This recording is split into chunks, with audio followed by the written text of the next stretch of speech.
Have you ever felt the pull of eternity, that deep, unsettling awareness that you were made for something more than this world? There was a scribe that once approached Jesus, eager, determined, "Teacher, I will follow you wherever you go." And Jesus responds, not with an invitation, but with a warning. He says in Matthew's Gospel, chapter 8, verse 20, "Foxes have dens, birds their nests, but the Son of Man has nowhere to lay his head."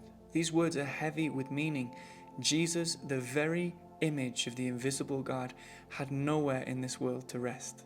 He walked as a stranger in the land that his own hands had formed. The Son of Man, the only true heir to creation, chose exile. And then he turns to us and he says, "Follow me." Are we willing to walk the same road? From the very beginning, God's call has always been one of leaving. Abraham was called to leave his father's house and journey into the unknown. Moses left the wealth of Egypt for the wilderness of God. The Israelites were led out of slavery into the desert of dependence. The disciples left their nets, their families, their livelihoods to follow the man who had no place to call his own. Jesus himself, the Son of Man, walked among men, but belonged to no nation, no tribe, no earthly home.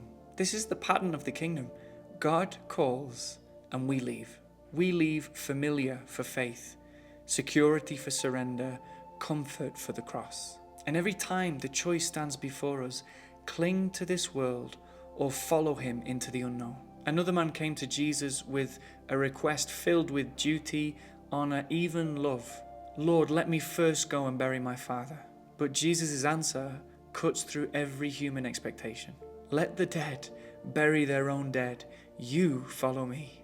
This is the radical urgency of the gospel, brothers and sisters. There is no waiting, there is no compromise, no safe way to follow Jesus. His call is absolute. It demands a breaking away from the world's measures of security. It demands that we loosen our grip on everything that we once called home.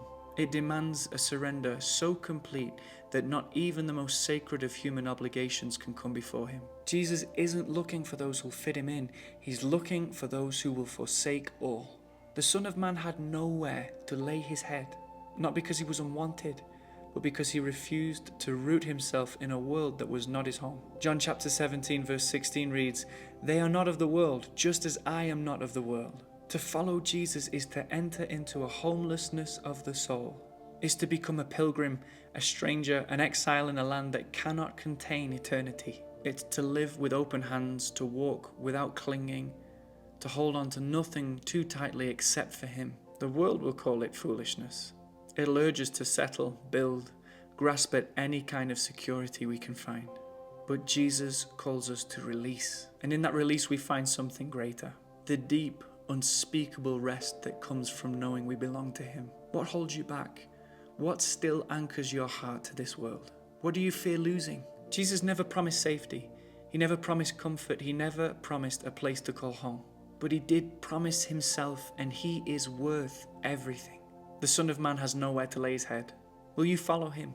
Will you surrender everything and trust that he alone is enough? Because in the end, only one thing remains. Not houses, not careers, not possessions, not even the name that we build for ourselves.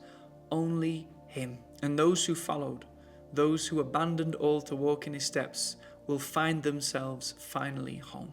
Not in a place, but in a person. Jesus. He is the dwelling place. He is the resting place. He is the inheritance. And he is calling. Will you answer?